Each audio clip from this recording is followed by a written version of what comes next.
We've waited long enough for regrettably so very little. So let's begin breaking this thing apart and analyzing it. Halo Infinite is, for me and millions across the world, the most anticipated game of 2020, a franchise which has influenced the modern FPS genre arguably more than any other game in existence. You won't escape my wrath! This franchise has had its highs and its lows and its polarizing installments, which has led to an extremely broad fan base at this point. Fans of this franchise who think it is defined by different things. The reaction to Halo Infinite's gameplay reveal trailer has been interesting to say the least. Many people were satisfied and can't wait for the next installment. Others are pessimistic for a number of different reasons and are cautiously awaiting the release date. So let's break down everything we know so we can temper our expectations for Halo Infinite. However, I need to state this right off the bat, I walked away from this trailer conflicted and underwhelmed by what we were shown, but the footage, or lack of footage, that we actually did see left me very optimistic for the release of the game, as well as the future of Halo. And that's due to one very important word that I've echoed year after year regarding this beloved franchise. It's a word that I believe is the key to evolving Halo to its absolute potential, and that word is moderation. It's called moderation. You don't have to give up the booze cold turkey. You just have to be responsible with it. Moderation has been the key to returning Halo to the glory days while simultaneously evolving it at the same time. And it's because of this that I commend 343 with the direction they've chosen with Infinite going forward. Just fair warning, you're going to hear that word moderation a lot throughout this video, so I suggest you brace yourselves. Brace yourself. Halo Infinite will be a spiritual reboot, which will act as a sequel to Halo 5 Guardians, but take place several years in the future and essentially building the story from the ground up. The premise is simple and familiar. You are the Master Chief, you wake up in space among the debris of what has been confirmed as Zeta Halo in the aftermath of a massive calamity which has hit humanity at the hands of the Banished. Like Combat Evolved, like Halo 4, you are awakened when you are needed the most, when humanity needs you the most. These revelations bring much more context to the announcement trailer, as well as the revelation that Halo Infinite will be an open-world first-person shooter game. The announcement trailer showed off the vast variety of landscapes we can look forward to seeing and exploring. And reminiscent of Combat Evolved, Spartan 117 is at the ready to rally what survivors remain from what appears to be the destruction of the UNSC Infinity and the majority of its crew. That looks to be the game's starting premise. Simple, understandable, urgent, and investing for the player. Good stuff. Also, based on the Discover Hope trailer, this nameless pilot has been adrift in space for several months. He was all about to give up before he ran into Chief in the middle of space. Once he did, he was ready to pack it up and go home and see his family, and then Chief, not being one to run, drags him straight into the fight. Yes! Yes! Yes! We're going home! Oh, welcome back, Chief. 24 hours later. Hold on, Chief. No! No! You! I can't stand this! Who you are. Breathe. No! You don't get to tell me what to do. You don't get to tell me anything. We're... And what we could assume to be an extremely hard time, and a lot of close calls. So he's understandably pissed off during the gameplay reveal trailer. It's just missing a lot of context. So for anyone giving Homie here a hard time about being a bit of an asshole to the Chief, cut the guy some slack. He's been through a lot, especially with what's considered to be a regular day on the job for Chief. The dialogue between them is fantastic. In a short space of time it shows chemistry and history between the two. And Chief is still good old Chief. Stoic, serious, assertive, and badass as ever, with the character's lovable humor that I'm pretty sure is oblivious to. Steve Downes brings the character to life like the veteran that he is. What a legend. It then cuts away from Chief and his new best friend. The cutscene then blends in seamlessly to Chief's first-person view, similarly to Modern Warfare 2019's campaign, and I love this technique because it assists in keeping the player as immersed as possible. Chief then breaks out his primitive UNSC assault rifle, the same model as what Noble Team carried in Halo Reach, and he walks out onto the beautiful, vast, and ever mysterious ring world. Halo.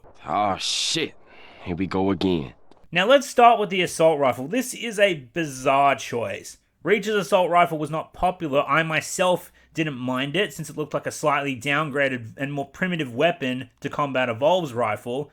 I just didn't expect to see it again this late in the timeline. But let me take you back 10 years ago to the announcement of Halo Combat Evolved Anniversary. See the gameplay footage they used for this early build? And yes, this gameplay demonstration for Infinite was by all accounts an early build of the game. More on that soon enough. But here you can see 343 used the Reach assault rifle in the early testing of Combat Evolved Anniversary. Why this was done is anyone's guess. Perhaps it was using the Reach engine, perhaps it's easier to render, I have no idea. But if history is anything to go by, the Halo Reach assault rifle could just be for the test build, although they have already started manufacturing Halo Infinite Nerf guns of the same model. God damn it, 343. Why isn't the standard assault rifle from Halo Combat Evolved 3 and 4 in this game? Maybe it is. Maybe there's 2 assault rifles for the UNSC. Because when you pick up a weapon, there's a description on the HUD that feels the need to tell you what weapon variant it is. More on that soon. But still, why they chose the Reach design despite it meant to have been a more primitive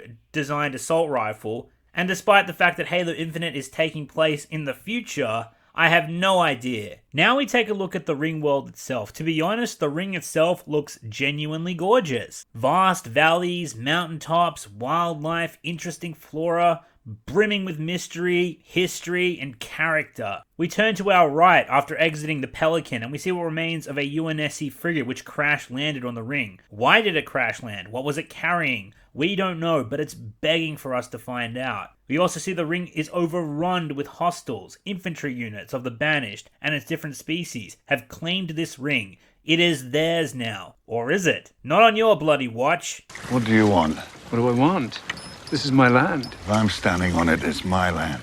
You'll also notice, remaining true to Halo's roots, the Grunts have been given their classic armor and anatomy back, as well as the Jackals and Elites, and the Brutes? Okay, stop right there. Here is where we start running into negatives. Okay, yes, look, I know this is an early build, and yes, I know all of this is subject to change. And I'd imagine this has been the most vocal criticism of the demo that 343 has likely heard loud and clear. And if we've learnt one thing from this trailer, if this trailer is anything to go by, is that 343 have been listening to the feedback. And it's because of this that I'm still cautiously optimistic about how the game will look upon its release. But the depth and lighting and textures aren't quite there yet, as we can all tell. But I think most of us can agree we like where 343 is going with this new art direction. They've said, and I'll paraphrase, that they have a new art style which takes significant inspiration from what we all know and love from the series. And I can see a lot of the old blended with the new here, but it is still very recognizable as Halo. So yes, I think it will improve, and I think the release build will look amazing. But even if it doesn't, at least 343 gave birth to Craig, the lovable, blank-faced brute. And now, as the chief, we actually get to fight Craig. Him and all his kin! Hopefully Craig will make a cameo appearance in the final release of Infinite. The memes have been glorious, and may they continue. Also, I wanted to make a quick comment about the Elites. While they look very resemblant of Halo Reach's elite officers, and I like this armor, let me make that clear, they seem less physically imposing and ferocious than the Elites from Halo Reach and Halo 4 and even Halo 5. Maybe it's just me, but Sangheili warriors are meant to be larger than the Master Chief, and the ones we saw weren't quite intimidating enough for my liking. When I saw the Elite's dead body, it kind of looked like an overgrown lizard, if I'm being perfectly honest. Lastly, and this is the biggest grievance I had with the art direction, was the weapon design. First, the positives. The UNSC weapons showcased in Halo Infinite look very militaristic and less sci-fi, unlike a lot of the other weapons from the UNSC sandbox from Halo 4 and Halo 5, which I personally did not mind in terms of this aspect, but Halo at its core is a military sci-fi shooter. And the art style with Halo has a very fine line between military grit and sci-fi elements. I'd recommend checking out Actman's awesome video, pun intended, that describes this aspect of Halo perfectly. I personally thought Halo 4's battle rifle looked great. An upgraded version of the classic battle rifle from Halo 2, since Halo 4 took place years after Halo 3, but the weapon along with several others looked like it was missing the militaristic grit of their counterparts in past Halo games, and Infinite thankfully seems to have brought this aspect back to the UNSC weapon design. However, this is where I think a lot of us have an issue with the weapon designs. While looking very militaristic, these weapons also look too realistic and without character. Let's start with the Magnum, rather the MK50 Sidekick. Sorry, I'm confused. Where the hell is the Magnum exactly? And secondly, why does this pistol look like it could be in any other FPS game in existence? I love the way it plays, based on this demo, don't get me wrong. It looks like it plays great. but the aesthetic of the MK50 sidekick looked very underwhelming. Okay, so that's one. Then we have this replacement, I think, for the DMR, perhaps? And that's just the thing. What is this weapon? What role does it play in the sandbox? And why does it look so generic? Like the pistol. It looks like a military weapon, sure, but not really a UNSC weapon. It's a weapon that I think belongs in another FPS game. Which brings us to the CQS-48 Bulldog. What the hell is this? Who is the brain-dead fool who thought this gun even remotely resembled Halo? You know, I adore the classic shotgun, and I even loved the Halo 4 shotgun. It was a jarring adjustment at first, but it still looked unique. But this weapon, like the rifle and the pistol we previously saw, looks like they are straight out of Titanfall. Look here at the Eva shotgun from Titanfall 2. All that's missing is the bullet counter, which honestly would make this gun look a lot better, but my point stands. Where's the character? It looks like a lot of imagination went into what we have seen in this game so far, but where the hell did that go for the UNSC weapons? It's honestly shocking to me how generic they are, at least in their aesthetic. Personally, I didn't have a problem with the banished weapons. They look, sound, and play like fire. I'm not gonna lie. But the UNSC weapons, while returning to a more gritty militaristic look, which is excellent by the way, have lost a lot of personality, which added to their charm in past Halo games, including Halo 4 and 5. So yeah, in regards to the art direction, those are my little grievances. All of this is subject to change and I am confident, but all in all I had a mostly positive outlook at the art direction going forward from this trailer. But before I move on from the art direction, I'd like to talk briefly about the art design and what led us here. Let's start with the Master Chief and his armor. Personally, in regards to Chief, I liked both art styles of Halo. I love the classic Mark 5 and 6 Mjolnir armors from the original Halo trilogy. It was charming in its own right, but to me it didn't look physically imposing enough. It looked very slender and non-threatening, to be perfectly blunt. Halo 4 and 5's armor made Chief still recognizable, but he also looked far more distinguished and physically imposing, which I really adored. A lot of people were angry with Halo 4 because of the changes made to Chief in Cryosleep, because he looked totally different, when in actuality, in-universe, it was just a modified version of the same armor. It was still his Mark 6 armor, with a different aesthetic. It never once even entered my cranium that this would be an issue for some people. And being perfectly blunt, I still don't think it should have been in the first place. And I don't think it occurred to 343 that there would be such an uproar either. Yes, I know about the nanobot excuse by Frank O'Connor. No, I don't take it seriously. I think he just said that so the hardcore community members would just shut the fuck up about it. And personally, I'm inclined to agree. This never should have been an issue to begin with. Like, these people who caused such an uproar about this wanted an in-law explanation. But to show just how hypocritical some of those people were, look what happened when the Halo Infinite announcement trailer came out. See how much in-universe explanation mattered to them when they got their baby bottle. They're fucking Halo Marines. There they are, there we go. They're... Bruh! The fucking... fucking classic Mark 6! Clip. What is it? It wasn't that of a leak. What the... Bruh! I don't know what the fuck this is, but it's classic. It's fucking classic. I don't care. It's classic. Well, I hope you're writing this down. First off, anything about Halo 6, literally anything, would be nice. 2, if we get something about Halo 6, it better be a reveal trailer showing the old art style has made its full return. I don't give a shit if it doesn't make sense canonically. I don't care if people are gonna be like, oh, it looks different from Halo 5. I don't give a fuck. Bring me back this beautiful face, or I will hurt. If we get something about Halo 6, it better be a reveal trailer showing the old art style has made its full return. I don't give a shit if it doesn't make sense canonically. I don't care if people are gonna be like, oh, it looks different from Halo 5. I don't give a fuck. Ultimately, it didn't come down to in-game explanation regarding Chief. It came down to, I want this, I want that. Now, regarding the Covenant, while it's true I preferred the old style, I didn't really have an issue with how the new armor looks because we weren't fighting the standard Covenant anymore, but rather Julem Dama's militia. Now, that doesn't excuse the anatomical changes to alien species who, by law, have to look a certain way. However, unlike Chief, the look of the Covenant in Halo 4, at least in regards to their armor, had an in-universe explanation. The good news is these Covenant aren't outfitted like standard military. It's possible we just came across a rogue salvage ship. I liked most of Halo 4's art direction, including Master Chief. Some of the Covenant aesthetics, the Prometheans looked badass, and the environments in Halo 4 are what I consider to be the best in the series. Halo 5's art style, on the other hand, was terrible for several reasons, but most notably the UNSC armor, weapons, vehicles, and customization. It was absolutely dreadful. The Covenant didn't look as good as they could have either, and the anatomical changes were very jarring. Did I wish the art design took more inspiration from its classic roots?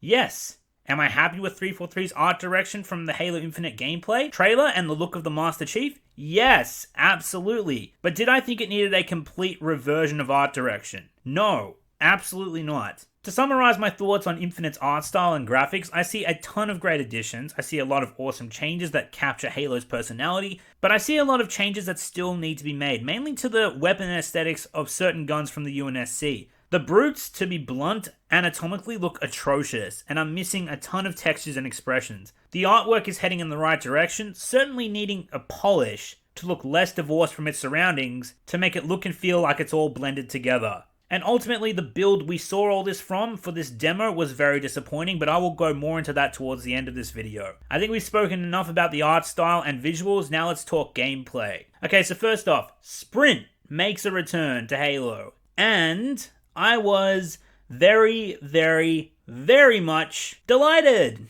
I know, right? So why was I delighted? Well, a couple reasons. May I ask why? First bite? My biggest fear for this gameplay reveal was that Halo Infinite would be reverting everything back to Halo 3, and I was so relieved that that wouldn't be the case. I love Halo 3 as much as the next person, but trust me, it's not the be-all and end-all for what Halo should be, and it never was. It's treason, then.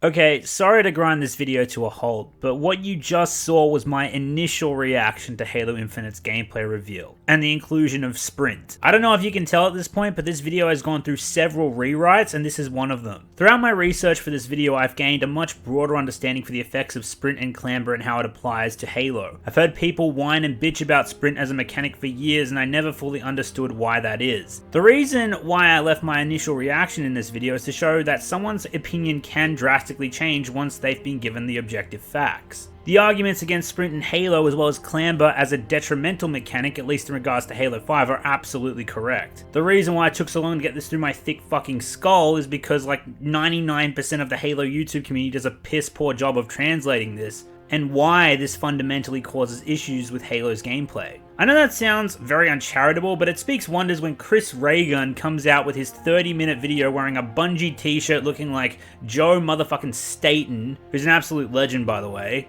and makes one of the most insufferably pretentious and stupid videos on a concept where the facts are actually in his favor, and he still fails to adequately get the point across. And the reason I say this is because I gained a much better understanding in this 90-second, unbiased, neutral video that simply showed an objective gameplay comparison and analysis. It took a 90-second video to change a stance I've possessed for over a decade about a mechanic and a game I misunderstood. I gained more in that 90 seconds than I ever did in Chris Raygun's 27-minute drivel of shit. Buy a Halo game.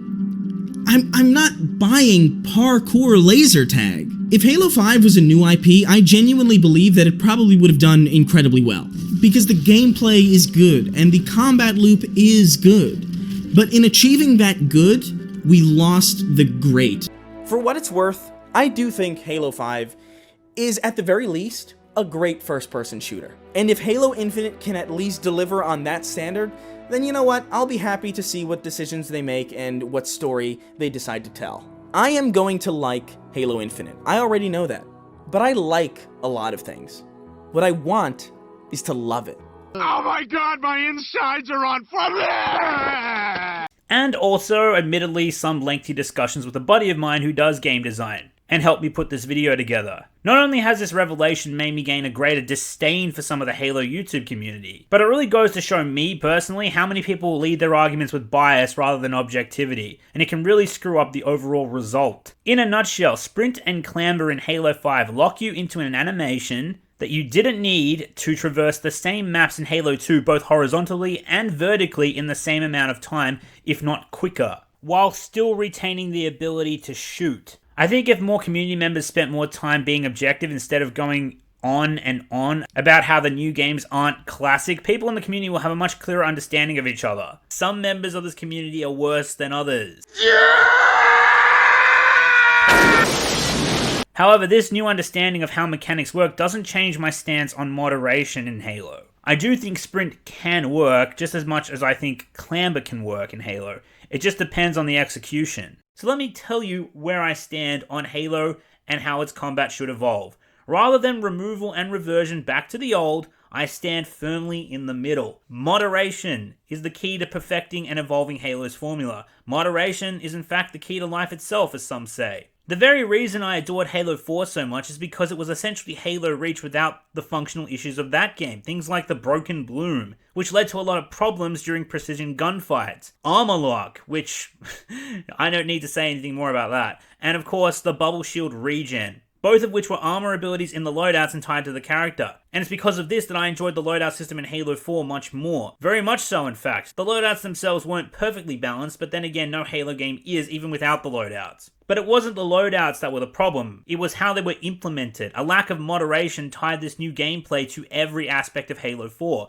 which frustrated a lot of players, and yes, myself included. But when Halo 4's legendary Slayer mode was introduced down the line, players had the option to indulge in a modern version of Halo's arena-style multiplayer, without thruster or jetpack, the only movement armor abilities in the custom classes. The only movement ability that was remaining was sprint, and since it was innate to the game, the multiplayer maps for both Halo 4v4 Arena and Big Team Battle were designed with sprint in mind. Even with sprint, Halo 4 possessed easily some of the best maps in the series, particularly in the DLC. But now let's turn our focus to Halo 5. And I'll tell you straight up, I loathe that multiplayer. I played it for about 5 months before finally having enough of it and leaving the game with a bad taste in my mouth. Earlier this year, I recently started playing it again, and much to my surprise, I actually really enjoyed the multiplayer. And then it occurred to me that what I actually remember hating about Halo 5 wasn't the gameplay itself, it was the unbalanced clusterfuck that was Halo 5's pay-to-win game mode, Warzone. Standard Halo 5 Arena mode, in fact, with the movement abilities, was very much a blast, and perfectly enjoyable for what it is. But where it went wrong, and to a much worse degree than Halo 4's over-implementation, Halo 5 went way too far towards the spectrum of advanced mobility. Halo can function as a fast-paced shooter, but the inclusion of 7 different movement abilities tied to every player, with the regrettably necessary extreme bullet magnetism on console, and as a result of this, easily the worst multiplayer maps in the entire Halo series, because once again, there was a lack of moderation. This time for the in-game movement itself. So with all this said, why am I optimistic for the gameplay and movement of Halo Infinite? It's very clear that 343 has taken significant inspiration from Halo 3's gameplay with a higher emphasis on map equipment and the overall sandbox. But the advanced movement still exists in Halo Infinite, but is it as obnoxious and full-on as Halo 5's movement? Nope, because 343 has listened to the feedback and has moderated the movement. These are going in the garbage. But these, I'm keeping for myself. Moderation, Lois. Not only have they removed a select few of the movement mechanics, but judging by the footage, sprint itself, unlike Halo 4, looks to be significantly nerfed, which means maps will be much easier to design around it, and the magnetism of bullets on console at least can be reduced, as well as open sightlines, which will also likely be reduced. They haven't removed the modern mechanics, it's still present, and combat is still fast-paced, but without thruster pack and the abilities that come with it, the elements on the map can now shine a lot brighter, as the demo suggests. In the years leading up to this reveal, I constantly debated with my friends which movement should be removed and which should be kept. We all agreed that clamber should stay, so it was down to sprint or thruster pack. We even considered perhaps keeping them both and just eliminating Spartan charge, ground pound, and stabilize. But after seeing this demo, I think removing thruster pack was the best choice, because you can no longer fly across the map in a single ground pound maneuver, or chain movement together with thruster pack, allowing for ridiculous map traversal. Also, with the nerfed sprint, and especially the removal of thruster pack, this will prevent ridiculous abuse of clamber on the maps, allowing for a moderation of that movement ability as well. So now that we know that sprint and clamber are remaining in Halo, let's talk about them on their own. While in Halo 5 they directly went against Halo's core gameplay design, when stacked up against Halo 2, I do think they can function in Halo appropriately if they aren't punishing to the player. I've been told that sprinting ruins vehicle combat, and I disagree heavily. Truthfully, I've always thought that elements of the sandbox, like the commonly found plasma pistol, which can EMP a vehicle, that Bungie implemented after Halo 3, and the Spartan laser, which can one-shot a vehicle from anywhere across the map, which Halo 3 introduced, ruined vehicular gameplay way more than sprint ever did. I prefer the weapon you only have to fire once. Not to mention, on maps like Blood Gulch or Hang'em High from Combat Evolved, sprint would have been absolutely beneficial to the player if implemented correctly. There are parts of the map where not using sprint wouldn't punish the player, but there were also ridiculous sightlines that were completely open, and traversing those sections of the map without sprint would absolutely have been punishing to the player. As for clamber, I think it can appropriately be utilized in two ways. There were often times in a Halo I would miss a jump by a hairline and I'd fall to the bottom of a structure, leaving me a sitting duck to enemies, or I would just fall off the map completely to my death. As long as you can make all of the jumps in the game, except for a few, without sprinting and clambering, then clamber should be fine. Reason being, you never have to use it, but you can use it as a quality of life feature. What I mean is, if you miss a jump by a hair, or perhaps you jump at the wrong time, or someone knocks you slightly off course, you don't fall to your death or back down to the bottom of the map if you can time the clamber correctly. You can save yourself, but the clamber animation is your punishment for bad play, and will momentarily leave you vulnerable while others can shoot you. Perhaps extending the animation itself will be a nice way to moderate clamber and encourage others not to use it unless absolutely necessary. This implementation of clamber should suffice as not being a punishing movement mechanic unless the player themselves are poor at the game and poorly understand the maps, while still being beneficial to players and the game as a whole. This is also the same for sprint. If you can make every jump without sprint, then it's not a punishing requirement for the player to make jumps. As for sprinting and clambering, as I said, ordinarily this would be a bad strategy because you're essentially locked into two animations to make a jump that you, with positioning and timing, can make without both, while still being able to shoot. However, with appropriate map design, 343 could implement shortcuts on the map for players to find and use to their advantage, but at their own peril. This is essentially no different to climbing a ladder to a sniper nest in Beaver Creek. You are completely invulnerable to fighting back. High risk, high reward. 343 can essentially utilize the same principle with sprinting and clambering on select multiplayer maps, whether it be beneficial to the player for better positioning, cutting across the map a little bit quicker, or to retrieve a power weapon that's on a high platform. But there are several catches. Firstly, you have to have a high risk of missing the jump if you don't time sprint, jump, and clamber correctly. 2, this shortcut is on a very vulnerable sightline where you can get shot by precision or power weapons, adding to the risk.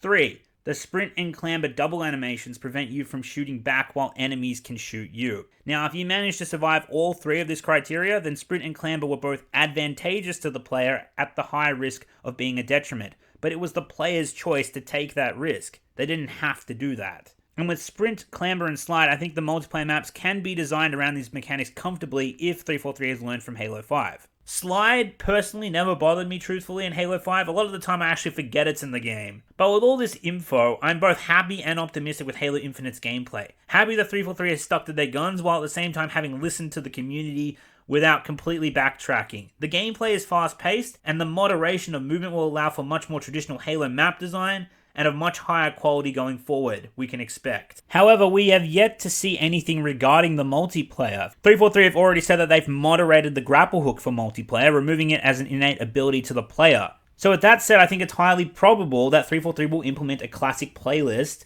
that will remove all movement mechanics aside from jumping. I don't see any reason why they wouldn't do this. The trailer shows that they are trying to unite the classic experience with the modern experience. They know there's an audience for it, so why not? It's also worth noting that Mythic Slayer exists in Halo 5, as 343's version of essentially a classic playlist without sprint or clamber, but instead a very light thruster pack that can assist a player into squeezing back into cover if they are in a close enough proximity, as well as the stabilizer ability, allowing for players to briefly shoot in the air. As far as I've played, this mode works great. My only issue is that the maps I've played, some feel a bit too open and the weapons are way too accurate, but that could just be me. The point is, 343 implemented this for the classic Halo audience and the modern Halo audience as well, so I can definitely see them making something like this for Halo Infinite's multiplayer. Perhaps a Mythic Slayer, a Mythic Objective, and a Mythic Big Team Battle playlist? Who knows? But now, with this, 343 would have to essentially shift the balancing of weapons, fire rate, accuracy, bullet magnetism,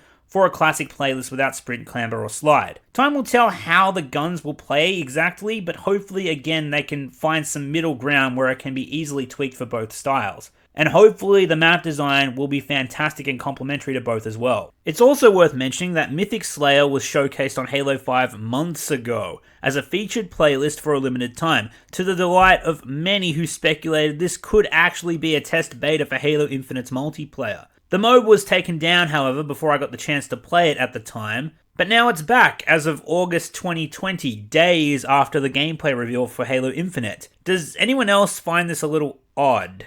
Coincidence? I think not! But just more to my point, I absolutely think it's possible, if not probable, for Halo Infinite to have a classic-style multiplayer moderated into the PvP, along with the tactical modes that possess sprint and clamber, coexisting side by side. But I want to address what Farvan said about 343 trying to blend everything together. And 343 just can't help themselves. They don't have complete faith in a game that fully embraces that, and instead, it appears we are getting the dreaded middle ground that I have been worried about for such a long time. Mechanically, this game will not play like the Halo games Infinite is clearly trying to harken back to, but even worse, mechanically this game looks like it'll play a lot like just about everything else. It could not be more generic. A couple months ago, I made a video called Why Halo Will Fail If It Follows Trends. I have a segment in that video talking about how foundationally so many games nowadays use the exact same underlying base mechanics, how they all use sprinting and sliding and clambering with a couple wrinkles thrown in here and there. Now some people have pointed out, phew, I think it'll be okay, because sprinting looks really slow. I mean, just take a look at it. It doesn't seem very fast. It doesn't look like it'll be useful. You don't need it. And they say that like it'll somehow make everybody feel better. But as one of those players that argues against its inclusion, it honestly just pisses me the fuck off because it's still there. It's never been a balancing concern for classic Halo fans. It's always been what it does to the game on a fundamental level, how it changes level design, sandbox design, AI encounters, etc. It's still going to be detrimental to all the things we've considered it detrimental for, but the worst part is now it looks like it's gonna feel like shit for the people who actually want it in the game. And this is the problem. This is the middle ground I have feared, and it's basically going to end up being the theme of the day. Making sprint feel useless isn't going to make both sides of the fan base happy. It is far more likely to leave both feeling dissatisfied. Removing half of Halo 5's options and going for some mechanical middle ground like Infinite looks to be doing, the classic fans still won't like it. But now, the Halo 5 fans who liked the unique experience it offered, well, now you've hurt their experience. We didn't see any thruster packs or stabilizers or ground pounds or any of those player options, and I don't want them. But if you make what you do have feel bad, and you remove these abilities, which are very important mechanics in regards to offering the mobile Halo 5 experience, the entire fan base you've grown around that game is going to potentially be just as ostracized. That's literally where Halo's at now. We praise something because it looks like it feels like shit. Now, people who just love Halo because it says Halo on the box, or people who don't really care too much about mechanical consistency, they're going to be fine. And you know what? They'd have probably been fine no matter what. But the gameplay-driven sub-communities are going to be damaged because of this middle ground. At least that's what I predict. He says instead of pleasing people, it will end up disappointing everyone. And I'll admit, this has the potential to be true. But it all comes down to execution. Here's the weird thing I've noticed about Farvan, and some of the other Halo YouTubers and community members as well. They seem to think you can either swing very far in one direction or likewise in another. Farvan seems to think that by keeping some but not all of the movement in Halo 5, 343 is pissing off that audience, and he seems to think that rooting the multiplayer in the sandbox like in classic Halo but still keeping some movement is just going to alienate Halo's core audience. And this is going to lead to a Halo experience that satisfies no one. Firstly, again, 343 has listened to the community of Halo's longtime audience and have made obvious attempts to take heavy inspiration from Halo's roots, in both art design and gameplay. That much is clear. And personally, I like the mechanic of sprint in Halo.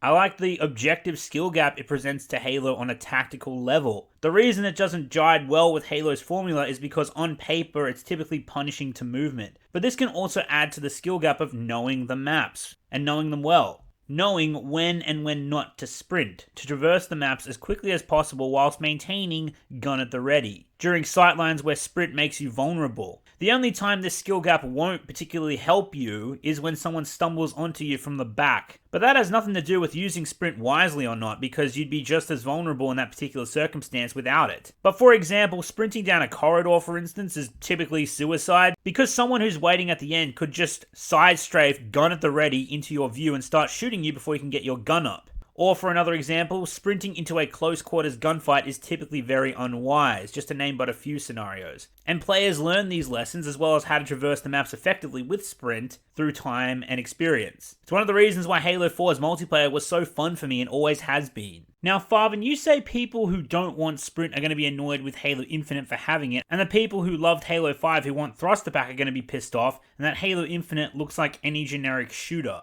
Well, I've played Halo since 2002. Like all of you have. And, well, I'll happily tell you right now, not everyone thinks that way. I don't avoid Halo 4 because it has sprint, I play it because it has sprint, and other traits that other Halo games do not have. Sprint did not make the game feel generic to me. Even the loadouts didn't make the game feel generic to me. Because Halo 4 still felt like a Halo game while I was playing it. And for many others as well. And I'll tell you why. While the classic Halo experiences aren't strictly speaking tactical shooters, despite possessing tactical elements, Halo 4 was essentially a Halo game with a tactical shooter spin on it. Knowing when and when not to sprint is absolutely a part of that, and if you get shot by an opposing player while sprinting, you are heavily suppressed in your movement so that they can finish you off before you get away, which plays into Halo's principle of accuracy as a core trait, and that's specifically why I like Halo 4 and why I play it. Specifically for its change of pace. Despite Halo 4 possessing sprint, which as you say is a generic mechanic, okay, well why does it still feel unique? Why does it still feel like a Halo game? Easy! Because Halo was never defined by its movement or lack of movement for that matter.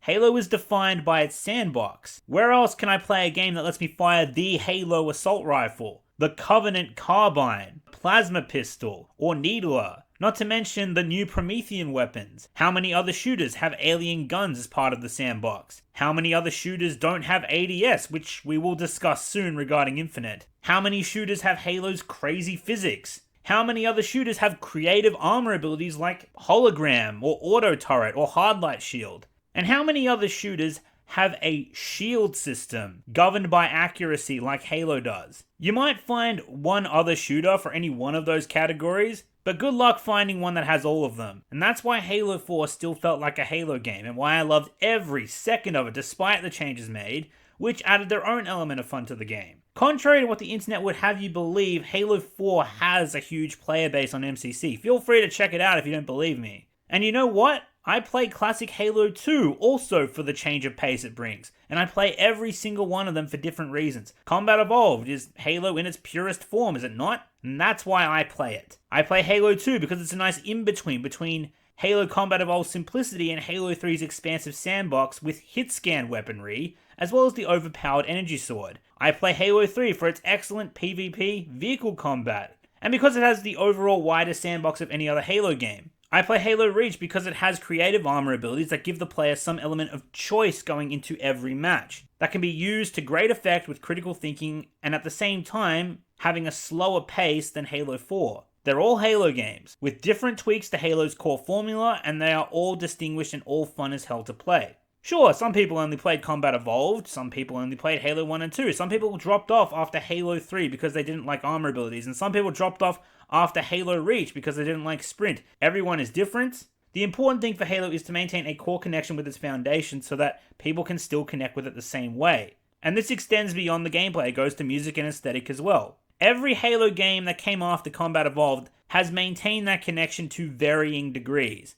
And how much people need to connect depends on the person. And while I still think Halo Infinite will absolutely have classic playlists, as I previously explained, even if it doesn't, however, based on what we've seen, Halo Infinite, with a wider emphasis on sandbox than Halo 4 and 5, and a moderated set of movement mechanics, looks to still possess a strong connection to Halo's foundation and what makes it unique. And many fans are excited for this very reason, myself included. And yeah, the execution could be a pile of shit, but it's not impossible. And it can absolutely stand out as unique to both Halo and gaming as a whole, and give most Halo fans something to connect with to keep them coming back. But only time will tell. Now to summarize, moderation, if poorly executed, can alienate both audiences, true.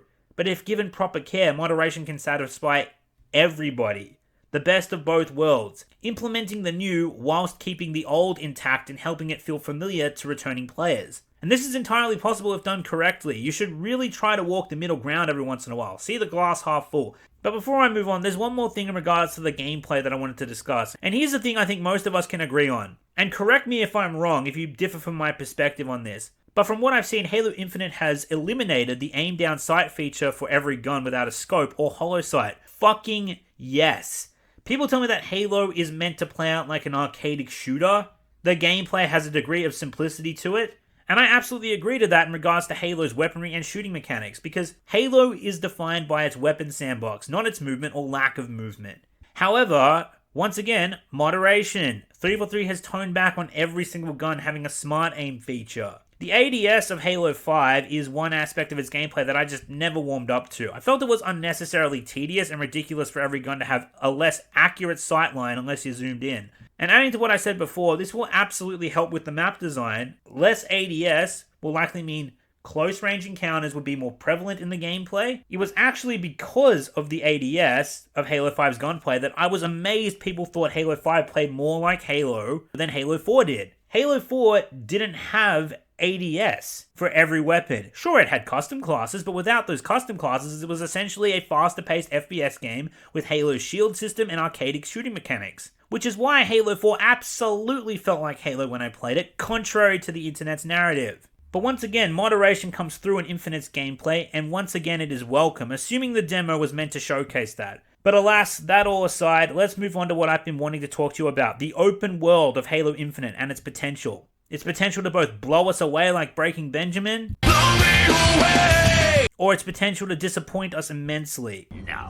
I don't even have time to explain what I don't have time to explain. However, we all know, or some of us need reminding, and I'll get to them in a second, Halo Infinite is not the first open-world Halo game. That title is what I personally believe to be the best damn Halo single-player experience in the whole series, Halo 3 ODST. Those of you who haven't yet played it on PC are in for a massive treat when it drops on MCC PC. Halo 3 ODST follows a stranded orbital drop shock trooper in a Covenant-occupied city during nightfall, cut off from the rest of his squad. The open world mission is called Mombasa Streets. It's one mission that's broken up into pieces as you'll find traces of your squad lying about the city, and you jump into their POV characters and take on traditional style linear Halo missions with objectives, which upon completion you then cut back into the open world once you're finished with each mission. Best damn game in the entire Halo series. Now what does this tell us? It tells us that Halo can do open world, and it can do open world well if it's appropriately structured. Now, I was originally worried upon seeing the demo that the map looked like an Ubisoft map with location-based repetitive hollow objectives on barren maps with zero context for what you're doing, like the infamous and possibly the most disappointing video game of all time, Destiny 2014. And while I'll meet Azoli halfway on his tweet saying my biggest fear now going forward for Halo Infinite is that it will be a watered-down version of Destiny, yes. However, Halo Infinite being an open world and fighting brutes is not ripping off Destiny at all. Halo was an open world game before Destiny ever was a thing. And Halo Infinite did not rip off Doom Eternal either for the grappling hook. Taking a gimmick from another game doesn't mean you are ripping them off, nor does it mean you are following trends. Halo Infinite has a grapple hook which the demo showed can be used creatively on both the enemies and the sandbox, as well as the environment. People are saying Halo Infinite is ripping off Doom Eternal despite Doom Eternal's grappling hook not being able to interact with the environment or the sandbox, only enemies, which is why it's called the meat hook attachment on the Super Shotgun. And if that's how loose we are using the label of rip-off, then Doom Eternal ripped off Titanfall for its grapple hook. And where exactly do you think Doom Eternal takes its double thrusters, where do you think Doom Eternal takes its double dash from? Where did Doom Eternal adopt that mechanic from, I wonder? It wasn't Titanfall, so where was it from, I wonder? Oh, that's right. It was Halo fucking 5. And Halo 5 pulled thruster pack dash from another game too, I'd imagine. Without taking inspiration from other games and adopting the odd gimmick here and there and trying it out on Halo, we never would have gotten vehicle jacking, which might I add is a form of clambering, by the way. And Bungie have gone on record saying that they saw Vice City and decided to try it out in Halo. And when I talked with Hardy LaBelle, the lead designer of Combat Evolved's multiplayer, he said that Bungie had seen GTA Vice City, and they were so enthralled by the idea of vehicle jacking, they added it into Halo, which was freaking awesome, and it was a good way to balance vehicles and give players on foot more options. Initially, I remember the community wasn't a fan of vehicle jacking in multiplayer, and now look, it's a modern mechanic, a constant throughout every Halo game, and the community loves it for the most part. Now, hearing all that, did Halo rip off Doom Eternal, or did it take inspiration from Doom Eternal? Did Halo rip off Grand Theft Auto Vice City, or did it take inspiration from Vice City? Same thing, different developers. Whatever answer you give needs to be the same thing, otherwise you're trying to pass off an agenda of one over the other. Like Azolai here. As for Farvin, he says that Halo Infinite will fail if it follows trends, but again, Halo has been open world before. It's not following any trend. I'm not denying it hasn't in the past, but just adopting any new concept isn't following trends. There's certainly a line to be crossed, and Halo 4 and 5 both crossed it too far, I will admit. In fact, I'll happily admit. But an open world Halo game has been done before, and is a concept many longtime fans, myself included, have fantasized about in the past. As a matter of fact, one of my friends who was initially disgruntled with Halo 4 at its launch was disappointed by how it wasn't essentially Chief and Cortana on this derelict shield world, and then it just wasn't fully free roam open world exploration and discovery, because that's what he was hoping for. With Infinite, it appears we'll be getting more or less exactly that, but on a Halo ring. So if anything, 343 has taken another leap into innovation from Halo's community and Halo's past with ODST. And not to mention in regards to the grapple hook, that's not following a trend either. Yeah, sure, it's innate to Chief's character and his gameplay in the open world campaign, but unlike Reach's armor lock, the grapple hook has been moderated for the multiplayer, meaning not everyone spawns with it, and you have to go find it on the map. Moderation, once again. Now, regarding the upgrades and the light RPG elements of Infinite's gameplay that we can infer from the tactical menu, I came across this article from VentureBeat.com, who had an interview with 343's development team, and the devs did comment about the upgrades tab. I'll read you what was said verbatim. So the question was, is the grappling hook expendable, or can you use it anytime you want? Is there a cooldown? How is the grappling hook set up? And then Hook, who I guess is one of the developers, says, one of the great things you saw within the demo is the grapple shot is part of the gameplay loop. When we look at the equipment, part of what we try to do is we look at our missions all up and we see how the players will interact within a time frame. We want to make sure that equipment completely fits within the loop that the player is having to do to defeat every puzzle. That means most of that equipment is on cooldowns. As you go out into the world and find more equipment, each one will have a unique way in which they interact with the combat and the world itself. It will be your choice as a player about how you want to use it, what upgrades you want to put on those pieces of equipment, and what that means to your gameplay. Now, honestly, I'm not sure how to feel about this, but overall I think this is a good thing. If you aren't upgrading your armor suit, that means the balancing should still stay intact. This is less akin to, say, Doom 2016, where you can upgrade your Praetor suit with increased armor and statistical differences that have to do with damage taken, increased health, and other balance changes to gameplay through RPG, or rather light RPG. It sounds more like, in Infinite's case, applying the upgrades to the sandbox and only the sandbox, and this could mean a variety of things. Perhaps the equipment upgrades are more like modifications that allows the equipment to work in different ways with different trade-offs. Different strengths and different weaknesses, which vary for different combat scenarios. If that's the case, then that honestly sounds fantastic on paper, but if this is something along the lines of, say, a 25% health increase or a 15% damage increase for the grapple hook, or perhaps 30% extra damage when firing through a drop wall, well then Halo Infinite might be in trouble. To my knowledge, I haven't really seen anyone discuss this point in depth, but feel free to let me know what you guys think about this in the comments, because I'm honestly very intrigued, but very skeptical and concerned at the same time. 343 have said time and time again they want this to be a sandbox-driven game. Completely sandbox-driven. They've never once mentioned RPG elements, so I'm willing to give them the benefit of the doubt, but I'll believe when I see. But near as I can tell, I don't see Halo trying to follow any trends. I see Halo trying to be a modern renaissance of itself in an open world setting, and the end result could be amazing, but only time will tell. However, to be completely fair to Farvin, there is one trend Infinite will adhere to that I think has us all terrified. Tactical nuke incoming!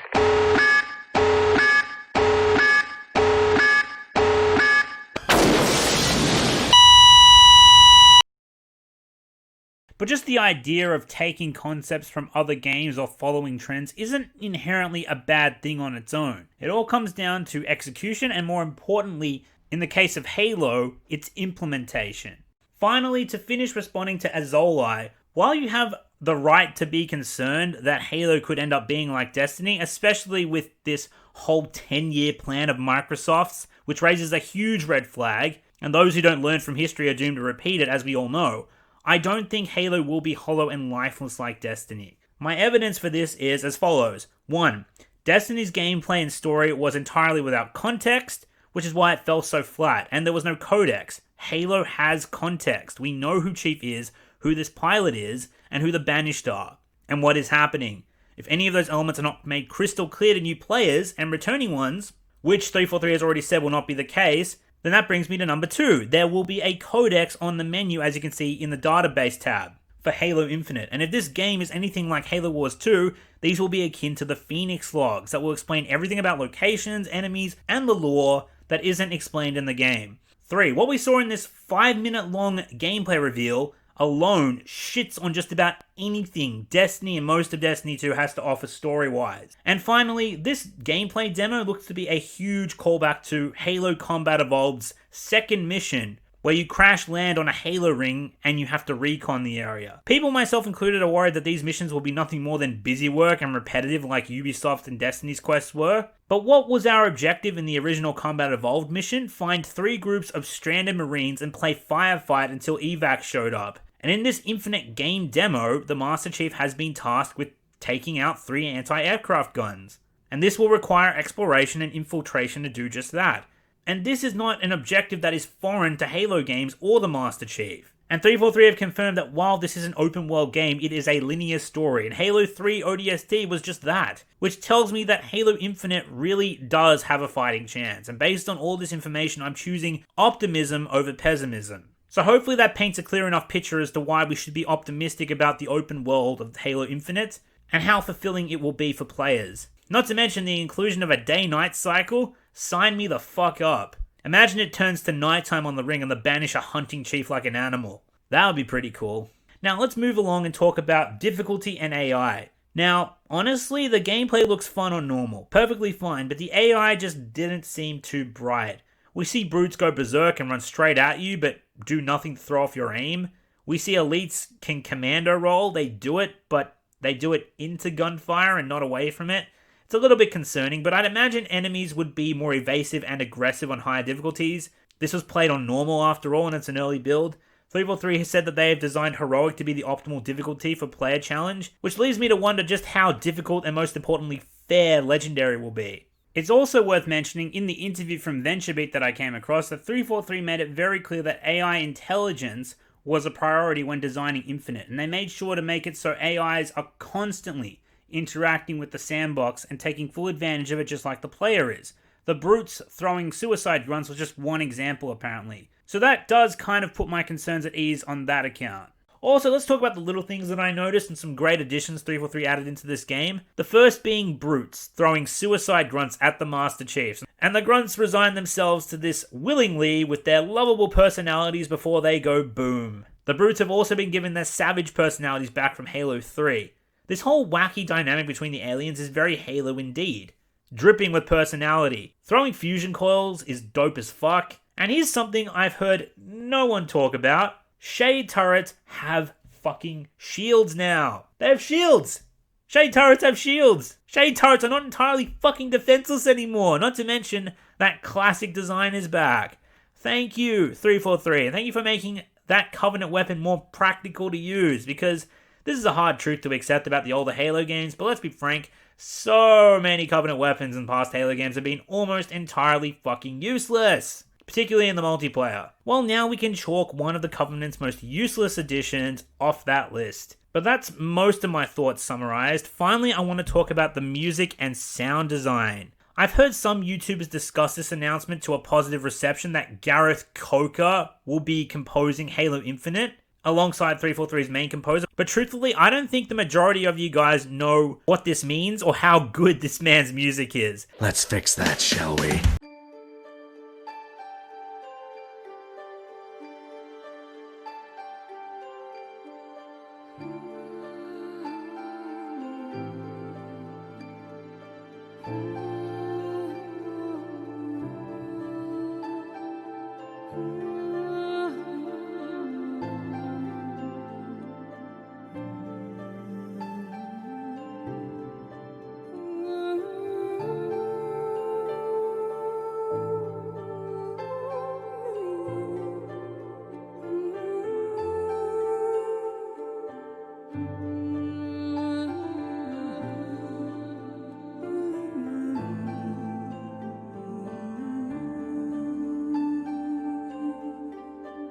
Gareth Coker has made two of the best soundtracks in video game history, belonging to Ori and the Blind Forest and Ori and the Will of the Wisps, two universally praised and beloved games of the Metroidvania platforming genre. They are very cheap and very short games, but the quality is exceptional, and I highly suggest you check it out. And personally, I think Halo's soundtrack is far more unique to its identity and its gameplay than its art design, and this is where I had my biggest stylistic grievance with Halo 4 and 5, because of a lack of memorable tracks that adopt the Halo feel. That ancient and alien theme Marty O'Donnell was told to produce back in 2001, which helped send Combat Evolved into the stratosphere. Halo 4 had some fantastic music. John 117, all of the Forerunner music was gorgeous, and there's a track or two I can't remember the names of, but my personal favorite is this piece from the mission Shutdown. You will relent, human, or you will perish. All in life is choice. And your day to choose has come. He's altering the tower!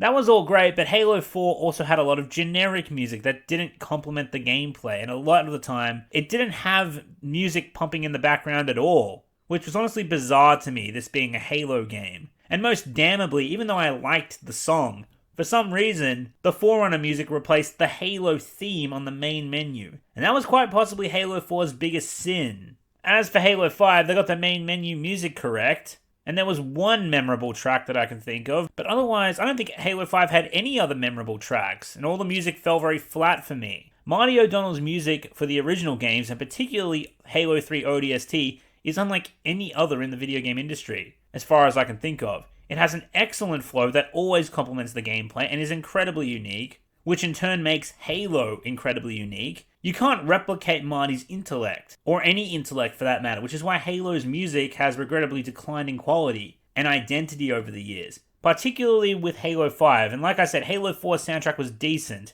but without Marty's intellect, Halo's soundtrack will never be the same, and that's just a fact. However, that doesn't mean it can't take inspiration from Marty's music and build upon it, as well as introducing us to some new awesome compositions, and that's what Halo Infinite's gameplay reveal trailer showed to me. Speaking of Marty O'Donnell, he's very publicly gone on record and said that he thinks Ori and the Blind Forest soundtrack, composed by Gareth Coker himself, is one of the best video game soundtracks he has ever heard. Scott Castle wanted to know, what are some underrated game soundtracks that you would recommend, or games, you talked about Eco and Journey. Are there any underrated game soundtracks that you would recommend?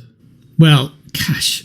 Well, I mean, Ori and the Blind Forest is a beautiful game with an absolutely great soundtrack, but I guess that's not underrated. But I remember when I first heard it, first started playing it, I immediately called the guy. I emailed the guy. I can't remember his name now. Anyway, I emailed him right away and just said, "Hey, nice job. That's just beautiful. It's really well done." So this man has approval from the legend himself, and that's certainly high praise coming from Marty O'Donnell. Here's what Gareth Coker had to say in his interview regarding Halo Infinite. You can find the full thing in Halo Waypoint, but I'll just read you this snippet here. What inspired you to want to come work on Halo? How did you end up composing for Halo Infinite? Gareth goes on to say that my journey to Halo Infinite started with an email from 343's music supervisor, Joel Yager, and we went from there. He referenced some tracks of mine from the aforementioned games I'd worked on and why he liked them. So I can understand why I was being approached to work on the game. After that, he then assigned me a scene from Infinite to write to. I guess Joel and 343 thought I hit the mark because here we are.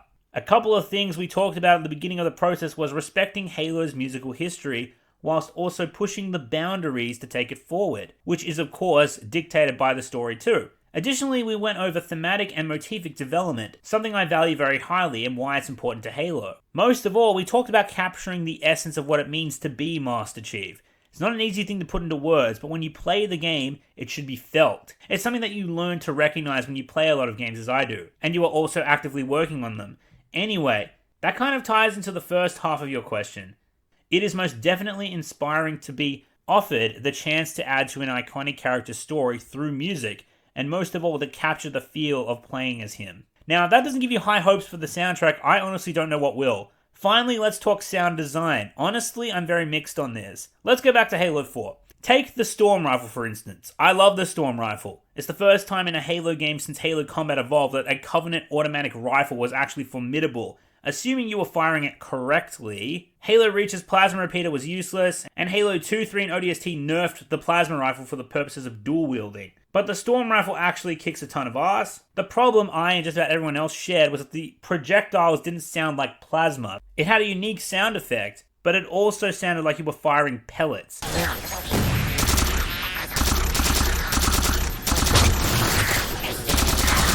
Thankfully, Halo 5 actually fixed this, and made the Storm Rifle sound like it's a Covenant plasma weapon. I don't think they've been here long.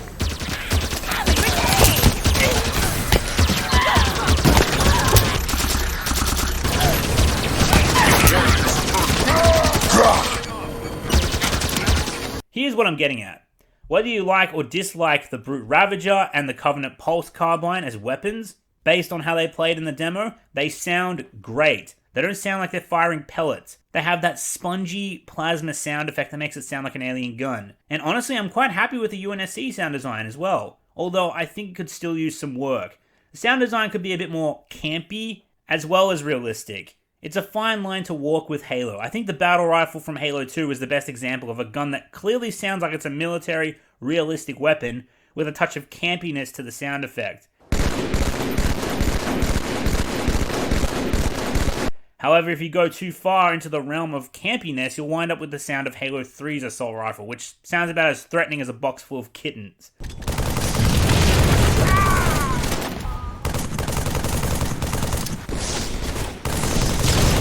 Lastly, the Warthog. Now look, I'm not one to bitch about how something in 343's Halo games isn't classic, but please, bring back the old Warthog sound effect. I like the sound it makes in Halo Infinite, I do. I think it's a huge improvement over Halo 4 and 5's Warthog sound design.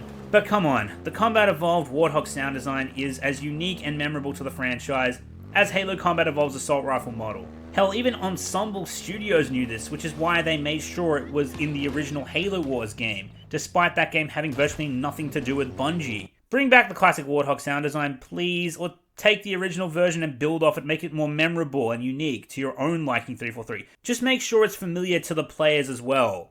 And I'm sure that will go a long way with the community. So, now it's time to summarize my thoughts on this gameplay reveal. Has this trailer left me optimistic? Yes.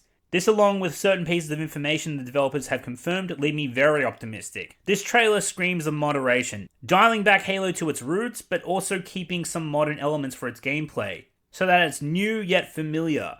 I see this game having the best of both worlds, and I was originally afraid of the open world concept, and while there is still room for that to fail hard, I've decided to have a little faith, since Halo 3 ODST already set a precedent for Halo working in an open world setting. However, this game needs a lot of work. Dated build or not, what we saw was completely unacceptable. For what's supposed to be a next-gen console launch title. What the fuck was the point of showcasing the game on this build, 343? Microsoft? Seriously, who is running your marketing team? You need to fire them immediately, because not only did your marketing team screw the pooch on the last showcase in May with your false gameplay teasing bullshit, like, do you guys even know what gameplay is? But you also went radio fucking silent for 2 years, and in May, you say wait till July, because that's when you're getting the good shit. And then we wait, and we wait, and we wait. We stay up till 2 in the morning, and then we see 5 minutes of fucking gameplay for Halo Infinite. 5 measly fucking minutes, and this is without a doubt the most damnable part of the reveal. I think we can all agree. If this was showcased months ago at the beginning of the year, or during the announcement of the Series X, there wouldn't be all this pessimism around the game. But 4 short months from launch, you give us this. What the hell are you thinking, Microsoft? What the hell are you thinking, 343? Show us more of the game. Show us the game on the build we can expect. The build that's meant to sell your console. The build that's meant to be next gen.